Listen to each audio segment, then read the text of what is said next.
Hi everyone, कैसे हैं आप सभी। वेलकम टू द शिक्षा जोन। आज की वीडियो में हम लोग डिस्कस करने वाले हैं बीपीएससी टीआरई 1.0, 3.0 एंड 2.0 इन तीनों के बारे में। क्योंकि देखिए, जब से जो है वो हमारे पास में पेपर लीक को लेकर न्यूज़ आई है, उसके अलावा ऐसे अभ्यर्थी जिनके सीटेट में मार्क्स कम थे लेकिन फिर भी उनको जो है वो बीपीएससी टीआरई 2 में जो है वो सेलेक्ट किया गया और उनके डीवी वगैरह सब चेक हुए, लेकिन फिर भी जो है वो उनको नियुक्ति दी गई। लेकिन उसके बाद में जब हाईकोर्ट का फिर से जो है वो हमारे पास में नोटिस आता है कि ऐसे पटना हाईकोर्ट का, जो मैंने 1-2 दिन पहले वीडियो भी बनाई थी इसको लेकर, कि पटना हाईकोर्ट द्वारा जो है वो हमें इस बात को स्पष्ट कर दिया गया है कि ऐसे कैंडिडेट जो बिहार के बाहर से हैं तो उन लोगों को जो है वो सीटेट में 90 मार्क्स ही लाने होंगे। तो ऐसे कैंडिडेट जो आउट ऑफ बिहार है, तो क्योंकि देखिए, जो सीटेट एक ऐसा एग्जाम होता है जिसके अंदर अगर आप लोग बीपीएससी का कोई भी एग्जाम देते हैं तो आप लोगों को सीटेट के लिए जो है वो 90 मार्क्स लाने होते हैं। अगर आप लोग बिहार से हैं तो आप लोगों को 90 मार्क्स लाने हैं। अगर आप लोग आउट ऑफ बिहार से हैं और अगर आप लोग किसी कैटेगरी से है तो आप लोगों को एज अ जनरल कैटेगरी ही जो है वो आप लोगों के साथ में जो है वो ट्रीट किया जाएगा। राइट। तो अगर आप लोग बिहार से हैं तो आप लोगों को कैटेगरी का फायदा मिलेगा। अगर आप लोग जनरल कैटेगरी से हैं तो आप लोगों को 90 मार्क लाने हैं। अगर जनरल कैटेगरी से नहीं है, ओबीसी, एससी, एसटी, किसी भी अगर आप लोग कैटेगरी से बिलोंग करते हैं तो आप लोगों को जो है वो अपनी कैटेगरी का फायदा मिलेगा। लेकिन अगर आप लोग आउट ऑफ बिहार के हैं तो आप लोगों को सीटेट में जो है वो जनरल कैंडिडेट जो है वो आप लोगों को फॉर्म फिल करना होगा और एज अ जनरल ही आप लोगों को जो है वो 90 मार्क लाने होंगे। और इससे पहले जो है वो मैंने वीडियो बनाई थी जिसमें मैंने आप लोगों के साथ में ये बात भी शेयर करी थी कि जो कैंडिडेट्स है जिनके 90 मार्क्स से कम मार्क्स थे तो उनको जो है वो अब महिलाएं, ऐसी कुछ महिलाएं हैं जिनको जो है वो उनकी नियुक्ति जो है उनसे बाहर कर दिया गया। तो ये बात मैंने आप लोगों के साथ में पहले ही शेयर कर चुकी हूँ मैं 1-2 दिन पहले। तो आज की वीडियो में मैं आप लोगों को बताने वाली हूँ कि अगर आप लोग बिहार से हैं तो आप लोग जो है वो कैटेगरी वाइज अपने मार्क्स जो है वो जितने लाने हैं उतना टारगेट करिए, क्योंकि आगे जो है वो आप लोगों के सामने बीपीएससी टीआरई 2-3 है। और ऐसे कैंडिडेट जिनके जो है जो आउट ऑफ बिहार के हैं और जिन्होंने अगर फॉर्म फिल किया है लेकिन अगर उनके 90 मार्क्स से कम है तो देखिए, आप लोग फॉर्म फिल तो आप लोग कर चुके हैं, लेकिन आप लोग एग्जाम देने के लिए मत जाइए। क्योंकि अगर आप लोगों का सिलेक्शन हो भी जाता है तो भी आप लोगों को जो है वो फिर से जो है वो आप लोगों को नियुक्ति नहीं दी जाएगी, क्योंकि बीपीएससी टीआरई 2.0 जो है उसमें भी बहुत सारी गड़बड़ देखने को मिली है। तो ऐसे कैंडिडेट जिनकी नियुक्ति हो चुकी थी तो उनको भी अगेन से जो है वो बाहर निकाला जा रहा है। तो ऐसे में बीपीएससी टीआरई 1 एंड 2 में ऐसे कैंडिडेट जिनका डोमिसाइल, यानी कि ऐसे कैंडिडेट जो आउट ऑफ बिहार के हैं लेकिन उन्होंने फिर भी जो है वो अपने इस तरीके से सर्टिफिकेट बना चुके हैं वे कि वो बिहार के हैं, डोमिसाइल नीति भी लागू होनी चाहिए। तो इसको लेकर भी न्यूज है, क्योंकि देखिए डोमिसाइल नीति लागू होना बहुत ज्यादा जरूरी है। क्योंकि ऐसे कैंडिडेट जो बिहार के नहीं है बट वो अपने ऐसे सर्टिफिकेट्स ले आते हैं और खुद को जो है वो बिहार का ही बता लेते हैं, तो ऐसे में ऐसे कैंडिडेट जो बिहार के हैं तो उनके साथ में सरासर धोखा हो जाता है। तो फिर अगर आप लोग आउट ऑफ बिहार है तो आप लोग ध्यान रखें, आप लोगों को सीटेट में जो है वो एज अ जनरल कैटेगरी ही आप लोगों को माना जाएगा और आप लोगों को 90 मार्क्स लाने हैं। और अगर आप लोगों ने सीटेट का एग्जाम अगर आप लोगों ने पहले दिया है तो अच्छी बात है, और अगर आप लोगों ने नहीं किया है और आप लोगों के 90 से कम है तो आप लोग आगे आने वाली जुलाई वाली सीटेट का एग्जाम जरूर दीजिए, क्योंकि जो आपके आगे आने वाले टाइम में हेल्पफुल होगा। राइट। उसके अलावा हम लोग बीपीएससी टीआरई 1 एंड 2 के संशोधित रिजल्ट की बात करते हैं। तो देखिए, संशोधित रिजल्ट तो आना चाहिए, क्योंकि देखिए जब कोई भी वैकेंसी हमारे सामने आती है, जब कोई भी नियुक्ति किसी कैंडिडेट को दी जाती है,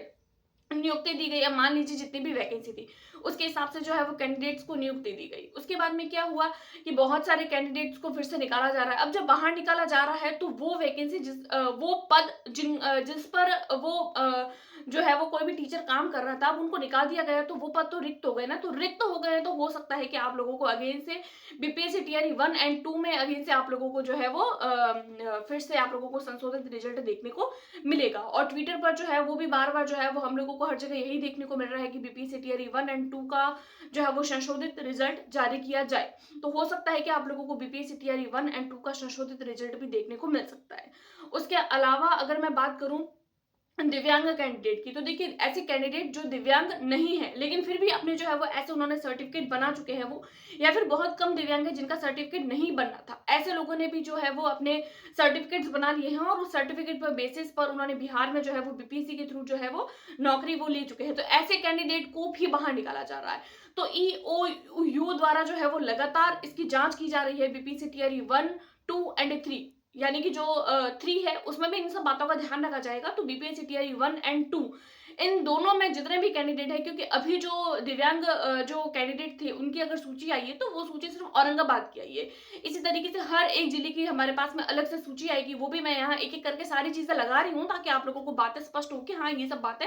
सही है। और कहीं ना कहीं अगर आप लोगों के साथ में आपके आस पड़ोस में भी अगर ये सब बातें हो रही है तो आप लोग थोड़ा ध्यान रखें, अवेयर रहे इस चीज को कि क्योंकि देखिए जो बीपीएससी है वो तो अपना एग्जाम बहुत अच्छे से कंडक्ट करवाती है। और एक तरीके से देखा जाए तो कहीं ना कहीं गलती जो है वो डीवी के टाइम हुई है, क्योंकि अगर ऐसे कैंडिडेट जो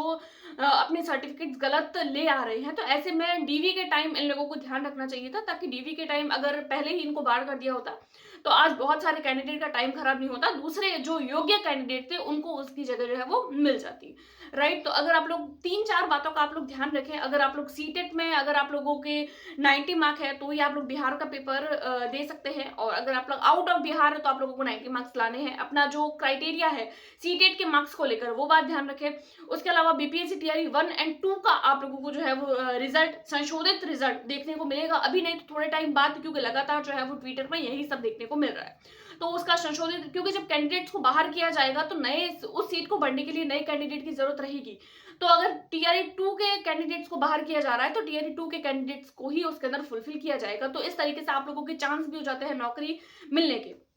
और ये जो है, और उसके अलावा जो दिव्यांग कैंडिडेट थे तो उनको लेकर भी सूची आई है, वो भी मैंने यहाँ लगाई है, तो उसको भी आप लोग देखिए कि अगर कोई भी कैंडिडेट जो दिव्यांग है तो उन्होंने भी अपने जो है वो सर्टिफिकेट्स कई बारी जो है वो गलत बना लिए, तो ऐसे कैंडिडेट को भी अब बाहर किया जा रहा है। तो टीआरई 1 एंड टीआरई 2 में बहुत सारी सीटें आप लोगों को खाली देखने को मिलेगी, तो नई वैकेंसी नई जो आप लोगों को पद है वो बहुत सारे देखने को मिलेंगे, और संशोधित रिजल्ट में काफी सारे कैंडिडेट्स का सिलेक्शन होने का चांसेस है। उसके अलावा डोमिसाइल नीति जो है वो 100% लागू होनी चाहिए बिहार में, इस बात को तो आप लोग ध्यान रखिए, क्योंकि बहुत ज्यादा जो है वो ईओयू द्वारा जो है वो बहुत ज्यादा जो है वो जांच पड़ताल के लिए जो है वो फोर्स किया जा रहा है, और बीपीएससी में बहुत ज्यादा कोशिश कर रही है कि जो है वो आगे आने वाले एग्जाम में या फिर जो एग्जाम हुए हैं जिनमें फर्जीवाड़ा हुआ है तो उसमें आगे इस तरीके की कोई गड़बड़ देखने को न मिले। और ये एक बातें थी, और सीटेट को लेकर आप लोग ध्यान रखिए, डोमिसाइल नीति को लेकर आप लोग ध्यान रखिए, और अगर आप लोगों के भी इस तरीके से कोई गड़बड़ी पाई जा रही है या ऐसे कैंडिडेट जिनकी गड़बड़ी है किसी न किसी सर्टिफिकेट में, या उन्होंने अपनी कोई गलत सर्टिफिकेट अपने जो है वो डीवी के टाइम पे लगाया है, तो क्योंकि अभी तक एक औरंगाबाद की सूची आई है, अभी हर एक जिला की सूची आएगी, हर एक स्कूल की, हर एक विद्यालय की जो है वो सूची मांगी गई है। तो जब हर एक विद्यालय की सूची आएगी तो उसमें बहुत सारे कैंडिडेट देखने को मिलेंगे, क्योंकि सिर्फ औरंगाबाद से 10 कैंडिडेट मिले, तो सोचिए बिहार में इतने सारे जिले, तो कितने सारे सीटें जो है वो खाली हो जाएगी। तो ऐसे कैंडिडेट जो पहले से एग्जाम जो दिए थे तो उन लोगों का सिलेक्शन, क्योंकि संशोधित रिजल्ट तो आएगा। तो आज की वीडियो में सिर्फ इतनी ही बातें मुझे आप लोगों के साथ में करनी थी, और ईओयू को लेकर जो है वो ईओयू जो है वो भी लगातार जो है वो इस बात को लेकर जो है वो अपनी जांच पड़ताल कर रही है, क्योंकि देखिए जब जांच होगी तो एक तो आधार कार्ड की जांच होगी, उसके अलावा आप लोगों के मूल निवास प्रमाण पत्र की, तो अगर आप लोगों का मूल निवास नहीं है तो आप लोग बनवाइए, क्योंकि बहुत सारे कैंडिडेट ने जो है वो गलत तरीके से बनवा लिया था, इसीलिए कहा जा रहा है कि डोमिसाइल को लागू किया जाना चाहिए। राइट, तो फिर जो डोमिसाइल मूल निवास प्रमाण पत्र की फिर से जांच होगी, आधार कार्ड की जांच होगी, और सीटेट का जो सर्टिफिकेट है उसकी जांच होगी। तो सीटेट जो है ना वो भी अब अपने आप में एक मेन एग्जाम हो चुका है, तो आप लोग ध्यान रखें कि अगर आप लोगों ने सीटेट को सीरियस नहीं लिया है तो अब आने वाले सीटेट को आप लोग सीरियसली लीजिए। हम हमारे चैनल पर भी प्रिपरेशन कर रहे हैं और कर रहे थे पहले, और कुछ टाइम से मेरे यहाँ पर चैनल पर जो है वो 1-2 दिन से वीडियोस नहीं आ पा रही थी प्रॉपर। बीपीएससी टीआरई 3 के लिए भी हम जो प्रिपेयर कर रहे हैं उसकी भी वीडियोस नहीं आ पा रही थी, तो आज से मैं वापस जो है अपने 1000 क्वेश्चंस की सीरीज स्टार्ट कर दूंगी। तो ये छोटी सी जानकारी मुझे देनी थी, और इसको लेकर और भी कोई न्यूज आती है तो मैं आप लोगों के साथ में जल्दी ही शेयर करूंगी। आई होप आप लोगों को वीडियो पसंद आई होगी, अगर पसंद आई तो please like, subscribe and share. Thanks for watching.